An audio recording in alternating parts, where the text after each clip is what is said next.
കഷ്ടായിപ്പോയി, മഹാകഷ്ടായിപ്പോയി. കണ്ടില്ലേ കുട്ടികളുടെ മുഖം പൊട്ടിരിക്കണേ? തോന്നിയാസ ചെക്കൻ കാണിച്ചേ. പെൺകുട്ടികൾ മാത്രമുള്ള വീട്ടിൽ കയറി ഇങ്ങനെ അതിക്രമം കാണിക്കേ. ഹോ ദുഷ്ടൻ, കാക്കോടകൻ. ഇതൊക്കെ ഞാൻ പറഞ്ഞിരിക്കുന്നു. ഇത്ര എന്നെ കൊണ്ട് പറ്റൂ.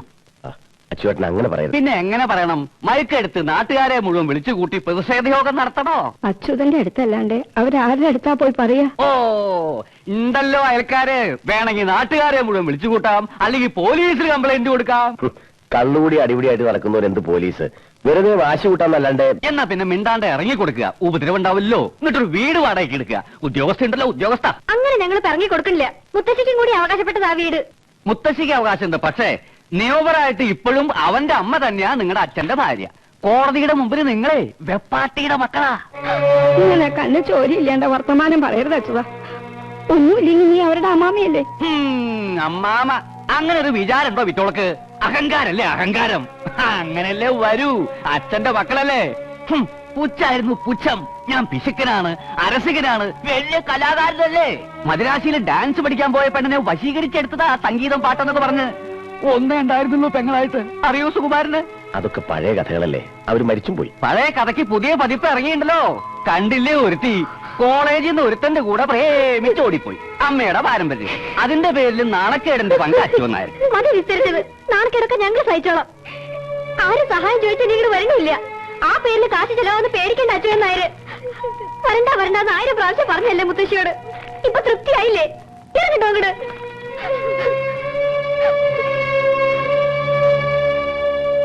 രാംദാസ് വക്കീൽ പറഞ്ഞു അച്ചുവേട്ടൻ അതുവരെ ഒന്ന് ചെന്നാൽ അവന്റെ വക്കീലിനെ കണ്ട് ഒരു ഒത്തുതീർപ്പിന് ശ്രമിച്ചു നോക്കാന്ന്. അതൊന്ന് പറയാൻ വേണ്ടിട്ടാ ഞാൻ കൂടി വന്നത്. ചെല്ലാം, ഒത്തുതീർപ്പാക്കാം.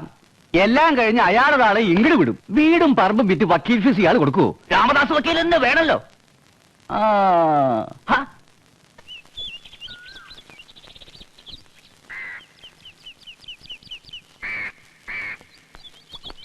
മൂന്ന് ജോഡി ചെരുപ്പ് തേഞ്ഞു. ഇനി ഇത് കയ്യിലെടുത്ത് നടക്കാനാ പാവം. പോയ കാര്യം എന്തായാലും കൂട്ടി? ഇന്നിപ്പോ തിരുവില്ലാമല, ഇന്നലെ പ്ലാപ്പറ്റ, മിനിഞ്ഞാന്ന് മാറഞ്ചേരി. പീടികയിലൊന്ന് നിർത്തിയിട്ട് പോവാൻ ഒരാളെ കിട്ടാണ്ടായി. അതാപ്പൊ ഏറ്റവും വലിയ പ്രശ്നം. രാവിലെ പീടിക തുറന്ന കൃത്യമായിട്ട് ബ്രോക്കർ ശങ്കരൻകുട്ടി ഹാജര്. നേരെ വിടുക മണ്ണാർക്കാട്ടേക്ക്. അവിടെ ഒരു ചെക്കനുണ്ട്, നോക്ക പോയി. ചെന്നപ്പോ ചെക്കന്റെ കുട്ടിയുടെ ചോറ് ഊണ്, പിന്നെ സദ്യ കൊണ്ട് പോന്നു. ആ ബ്രോക്കറുടെ മുടിഞ്ഞ പഴയ ഡെയിലി ഒന്ന് മാറ്റാൻ പറഞ്ഞ മാറ്റമില്ല. താൻ കാര്യം പറയാ മുട്ടി. പറയാ ഏടത്തിയേ, ഇത്തിരി തണുത്ത വെള്ളം വേണേ. ദേഹക്കൊന്ന് തണുക്കട്ടെ. നാട്ടുകാരിപ്പൊ എന്റെ ഒരു പേര് വിളിക്കാൻ തുടങ്ങിയിട്ടുണ്ട്. കേൾക്കണോ നിനക്ക്? Broker tailor. കേൾക്കാൻ നല്ല സുഖമുള്ള പേരല്ലേ? ഈ എലിസബത്ത് ടൈലർ എന്നൊക്കെ പറഞ്ഞ പോലെ.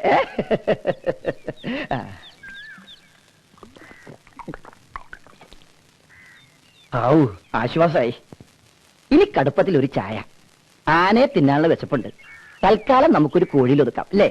തൽക്കാലം നമുക്കൊരു ചായയിൽ ഒതുക്കാം. എന്നാ ഞാൻ എന്തെങ്കിലും കഴിച്ചിട്ട് വരാം. താൻ പറഞ്ഞിട്ട് വരാം കുട്ടി. ഒടുവിൽ ലക്കിടിയിലെ പുഴയുടെ സൈഡിലെ നല്ല ഐശ്വര്യമുള്ളൊരു പഴയ മാളിക വീട്. അവിടെ ചെന്നപ്പോ ചെക്കന്റെ 16 അടി യന്ത്രം. എന്നിട്ട് സദ്യ ഉണ്ടെങ്കിൽ പോന്നു അല്ലേ? അല്ല, അതല്ല. പിന്നെ അമ്മയില്ല, അച്ഛൻ ഇല്ല, പിന്നെ ആകുള്ളത് കുറെ പെങ്ങന്മാര്. അവരും ഇല്ല. ഈ തന്തയും തള്ളില്ലാത്തവർക്ക് നമ്മൾ എങ്ങനെ കുട്ടിയെ? അയ്യോ, ഉണ്ടായിരുന്നു, മരിച്ചുപോയതല്ലേ. ഓ, നല്ല ജോലിയുണ്ട് സൊസൈറ്റിയില്ല. മിണ്ടാപ്രാണിയാണ്, ഉപദ്രവിക്കണവരെന്ന് അവരുടെ രാമൻകുട്ടി. പച്ചപ്പാവം. പെൺകുട്ടിയുടെ വീട്ടിലെ കാര്യങ്ങളൊക്കെ താൻ അവരോട് പറഞ്ഞിരിക്കണോ? മുഴുവൻ അങ്ങോട്ട് വിസ്തരിച്ചിട്ടില്ല. അല്ലെങ്കിൽ തന്നെ ഒരു കല്യാണക്കാര്യത്തിന് കുത്തിയിട്ടതും മുളച്ചൊന്നും പറയേണ്ട ആവശ്യമില്ലല്ലോ. അവര് വന്ന് കുട്ടിയെ കാണുകയൊക്കെ വേണ്ടേ? പിന്നെ നാളെങ്കിൽ നാളെ അവര് റെഡി. ഇച്ചേച്ചി അങ്ങനെ പറയരുത്. നല്ല ഇച്ചേച്ചിയല്ലേ? ഞങ്ങൾ എത്ര ആശിക്കണതാ ഇച്ചേച്ചിയുടെ കല്യാണം നടക്കാൻ. മുത്തശ്ശി എപ്പോഴും അത് തന്നെയല്ലേ പ്രാർത്ഥിക്കണത്.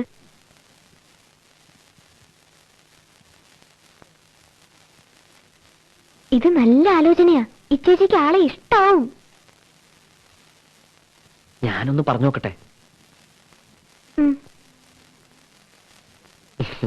എന്തായി ചേച്ചി ഇത്? ഈശ്വര, ഈ കല്യാണം എന്നൊക്കെ പറയണത് സന്തോഷിക്കേണ്ട കാര്യമല്ലേ? അതിനെന്തിനെത്ര വിഷമിച്ചിരിക്കണത്? ഒക്കെ അങ്ങോട്ട് സമ്മതിക്ക, ഒരു പ്രശ്നമില്ല. നല്ല ചെക്കനാണ് വരുന്നത്. ഇപ്പോ ഒക്കെ വെറുതെ തോന്നും. കല്യാണമൊക്കെ കഴിഞ്ഞ് ഭർത്താവിന്റെ കൂടെ കുട്ടികളൊക്കെ ഒക്കെ ഇങ്ങനെ നടക്കുമ്പോ ഇച്ചേച്ചിക്ക് തോന്നും, അയ്യേ ഞാൻ അന്ന് കരഞ്ഞത് എത്ര വിഡിത്തമായെന്ന്. വിഡിത്തം എങ്ങനെ പറയാ? വിഡിത്തമായെന്ന്. തൽക്കാലം നീ വിഡിയാ, ഞാൻ പറഞ്ഞ് മനസ്സിലാക്കിക്കോട്ടെ. ഇപ്പൊ ഞാൻ വിഡിയാവും, കുറച്ച് നീ ആവണം. ഇച്ചേച്ചി, ഇതൊരു ലൈഫിന്റെ ഒന്നും മിണ്ടരുത്, സംസാരിക്കരുത്, ഇനി ഒരു വാക്കുപോലും മിണ്ടരുത്. ഇതോടല്ല ഇവിടെ ചിരിക്കേ ചിരിച്ചു. ഇച്ചേച്ചി തിരിച്ചു, സമ്മതിച്ചു. ഇച്ചേച്ചി കല്യാണത്തിന് സമ്മതിച്ചു. അതെ, മൗനം സമ്മതം എന്നാ പറയണത്. സുകുമാരന്റെ അനിയ, കല്യാണം എന്നൊക്കെ പറഞ്ഞാൽ ഒരുപാട് കാശ് വേണ്ടേ? അല്ല, അവര് വൃത്തിയായിട്ടൊന്നും ചോദിച്ചില്ല എന്ന് വെച്ചാലും കയ്യിലും കാതിലൊക്കെ എന്തെങ്കിലും ഇട്ടു കൊടുക്കണ്ടേ? അതൊക്കെ നമുക്ക് പിന്നെ ആലോചിക്കാൻ മുത്തശ്ശി. ആദ്യം ചെക്കൻ വന്ന് ഇച്ചേച്ചൊന്ന് കാണട്ടെ. എന്നാലും പുഴ അങ്ങോട്ട് പറ്റിയാലോ ചങ്ങല അങ്ങോട്ട് പൊട്ടിയാലോ എന്നൊക്കെ ഇപ്പോഴേ വിചാരിച്ച് പിടയ്ക്കണോ? അതല്ല ടൈലറെ, ചെന്നൊരു സഹായം ചോദിക്കാൻ തന്നെ ആരാ ഉള്ളത്? ഞങ്ങളൊക്കെ ഇല്ലേ മുത്തശ്ശി? ഞങ്ങളുണ്ട്. എല്ലാം വളരെ ഭംഗിയായിട്ട് നടക്കും. അപ്പോഴത്തെ ദേഷ്യത്തിന് സുകുമാരന്റെ അനിയനോട് ഇങ്ങോട്ട് വരണ്ടെന്ന് പറഞ്ഞല്ലോ ഞാൻ. എനിക്കിപ്പോ ഓർക്കുമ്പോ വ്യസനുണ്ട്. അതൊക്കെ ഞാൻ അപ്പോഴേ മറന്നില്ലേ മുത്തശ്ശി? ആങ്ങള ഒരെണ്ണം ഉള്ളത് തലതിരിഞ്ഞു പോയതിന് പകരം ഭഗവതി കൊണ്ടു തന്നതാണ് എന്നെ. ചെക്കന്റെ വീട്ടുകാര് വരുമ്പോ ചോദിക്കില്ലേ പെണ്ണിന് കാരണവന്മാരാരും ഇല്ലേന്ന്? ഞാൻ പറ ആലോചിക്കണം. അതിന് മുത്തശ്ശി ഉണ്ടല്ലോ, അത് തന്നെ ധാരാളം. അത് പോരാ, ചില നാട്ടുനടപ്പൊക്കെ ഉണ്ട്. ഒന്നുമില്ലെങ്കിലും പേരിനൊരു അമ്മാമുണ്ടല്ലോ കുട്ടികൾക്ക്. അല്ല, വരൂല്ലേ നിശ്ചയ. എന്നാലും വിളിക്കേണ്ട ഒരു ചുമതല നമുക്കുണ്ട്. വിളിച്ചാലും വരാൻ പോണില്ല, പിന്നെ എന്തിനാ നാണം കെടാൻ നിൽക്കണേ? വരോ വരില്ലയോ അത് അയാളുടെ ഇഷ്ടം. എന്നാലും ചെന്ന് പറയേണ്ട ഒരു കടമയുണ്ട്. മുത്തശ്ശി പോയാ മതി, എന്നെ കാക്കണ്ട. ഞാൻ പോവും, സുമാന്റെ അനിയനെയും കൂട്ടി പോവും. എന്താ സുമാന്റെ അനിയ? ഞാൻ വരാം, പക്ഷെ ഒരു കണ്ടീഷൻ. സുകുമാരന്റെ അനിയാന്ന് മാറ്റി ഇടയ്ക്കെങ്കിലും മുത്തശ്ശി എന്റെ പേരൊന്ന് വിളിക്കണം. ഇല്ലേ ഞാൻ തന്നെ എന്റെ പേര് മറന്നുപോകും.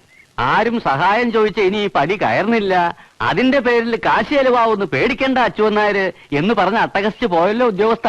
എന്നിട്ടിപ്പ എന്തായി? ഇപ്പോഴും കാശൊന്നും ചെലവാക്കണ്ട, ഒരാളായിട്ട് ഒന്നിങ്ങനെ നിന്ന് തന്നാ മതി. കാശിന് പകരം പുളിങ്കുരി മതിയാവോ കല്യാണ ചെലവിന്? ഇത് പുളുങ്കുരു കൊണ്ട് നടത്തുന്ന കല്യാണ, അങ്ങനെയും കല്യാണം നടത്താലോ. വാ, അറിയാറില്ല.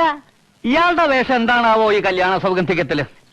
ഞാൻ പറഞ്ഞോളൂ അച്യുതാ, സുമാരന്റെ അനിയൻ. ഇവന്റെ ഉത്തരവാദിത്തല ഒരാലോചന വന്നിരിക്കണം. നന്നാവും, വളരെ നന്നാവും. അയൽക്കാരന്റെ ഉത്തരവാദിത്തം ആവുമ്പോ വളരെ വളരെ നന്നാവും. അപ്പൊ എന്റെ വേഷം എന്താണാവോ ഈ കഥയില്? ഹനുമാൻ, നിങ്ങൾക്ക് ആ വേഷം നന്നായിട്ട് ചേരാ. ഒന്ന് അവിടെ വരെ ചെന്നിട്ട് പോരും മനുഷ്യ. നാട്ടുകാരെങ്കിലും ബോധിപ്പിക്കാലോ. നീ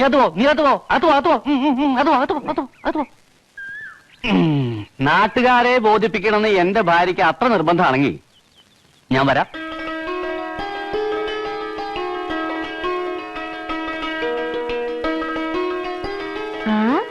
ഇതും കൂടി വെച്ച ഈ ചേച്ചി സുന്ദരി കുട്ടിയായി.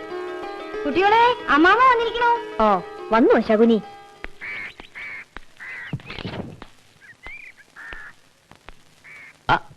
ഇയാള് കീഴോട്ടൂർ അമ്പലത്തിലെ ശാന്തിക്കാരനല്ലേ? വഴിപാടോ പൂജയോ വല്ലതും ഉണ്ടോ അതിന്റെ കൂടെ?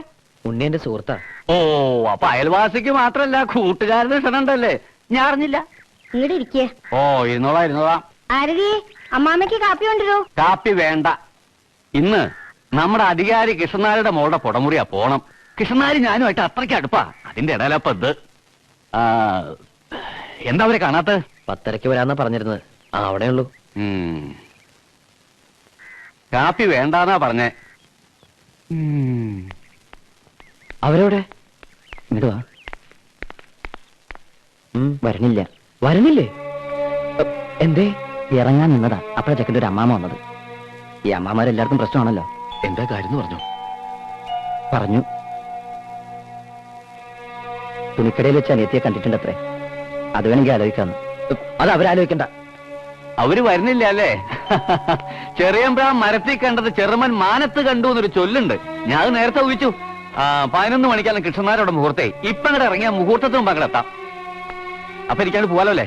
ഇനിയിപ്പോ എന്താ ചെയ്യേണ്ടത് അച്യുതാ? എന്താ ചെയ്യേണ്ടതെന്ന് തീരുമാനിക്കാൻ ആളുണ്ടല്ലോ ഇവിടെ.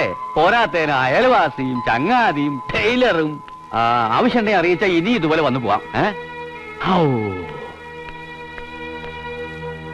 ഈ ചേച്ചിയോട് എങ്ങനെയാ ഇത് പറയാ? അതാ ഞാൻ ആലോചിക്കണേ.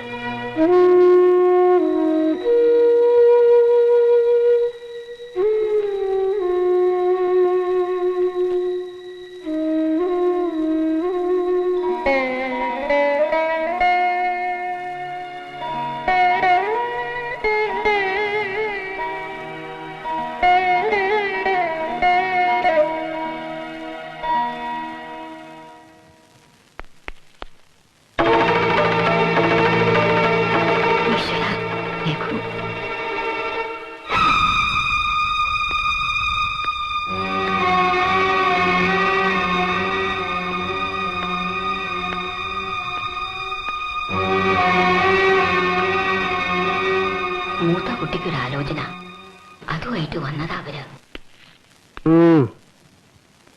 കണ്ട അണ്ടനും അടവാണെന്നും കയറി നിറങ്ങാനല്ലോ എന്റെ വീട്. ഇറക്കി വിടൂലേ? അത് ഓ, ഇറക്കി വിടാൻ പ്രയാസം ഉണ്ടാവൂലേ? തള്ളയും കൂടി അറിഞ്ഞിട്ടാണോ ഇവിടൊക്കെ? നാണല്ലേ തള്ള ഈ വയസ്സ് കാലത്ത്? ആട്ടക്കാരുടെ മക്കള് പാരമ്പര്യം കാട്ടണല്ലോ. പക്ഷെ അത് എന്റെ വീട്ടിൽ വേണ്ട. നിക്കണ്ടല്ലോ മൂന്നെണ്ണം ഒരേപോലെ സൗകര്യമായിട്ട്. കാശൊക്കെ കൃത്യമായിട്ട് കൊടുക്കണ്ടോ അതോ കടം പറഞ്ഞാ പോക്ക്? എന്റെ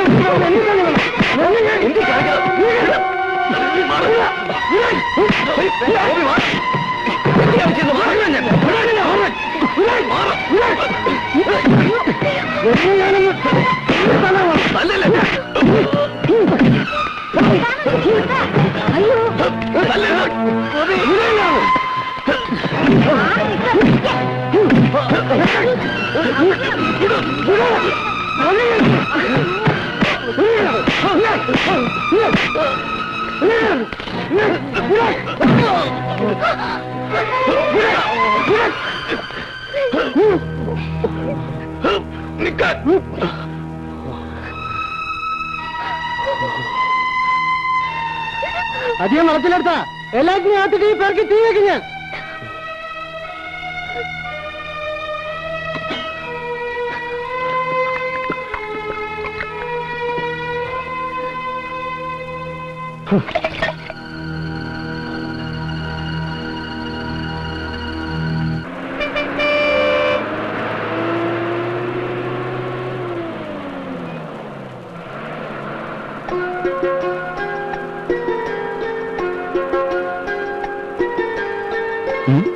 കണ്ടോ, അവര് കല്യാണം കഴിക്കാത്തവരാണെങ്കിലോ കാര്യം കിട്ടലുണ്ടാവില്ല. ഓടോടുന്നു. ഇച്ചേച്ചിയുടെ കാര്യം നമുക്കൊന്ന് ആലോചിച്ചാലോ? രണ്ടുപേർക്കോ? അതിലൊരാൾക്ക്. ഇങ്ങനെയുള്ളവർ തമ്മിലാകുമ്പോ കാര്യങ്ങൾ നടക്കാൻ എളുപ്പമുണ്ടാവും. നമുക്കൊന്ന് ശ്രമിച്ചു നോക്കിയാലോ? പക്ഷെ എങ്ങനെ നമ്മള് നോക്കാം.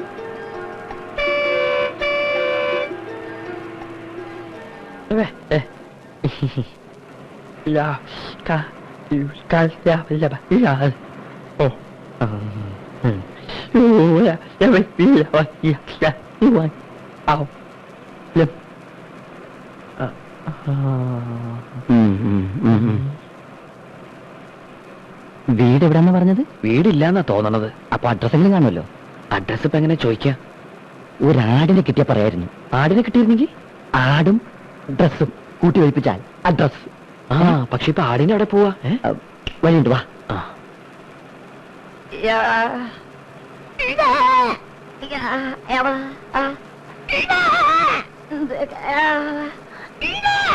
ഇത് വലിയ കഷ്ടമല്ലോ. ദേ സംസാരിക്കണു. അപ്പൊ നിങ്ങൾ സംസാരിക്കോ? എന്നിട്ടാ ഞങ്ങളെ വഴിയാക്കിയത്? പുള്ളിക്കാരെ സംസാരിക്കൂ? ഇല്ല. ഓ, സമാധാനായി. അല്ല, പുള്ളി കല്യാണം കഴിച്ചാണോ? കഴിച്ചിട്ടില്ല. കല്യാണം കഴിച്ചിട്ടില്ല. വീട് എവിടെയാന്ന് പറഞ്ഞേ? പാലക്കാട്. ഓ, പാലക്കാട്.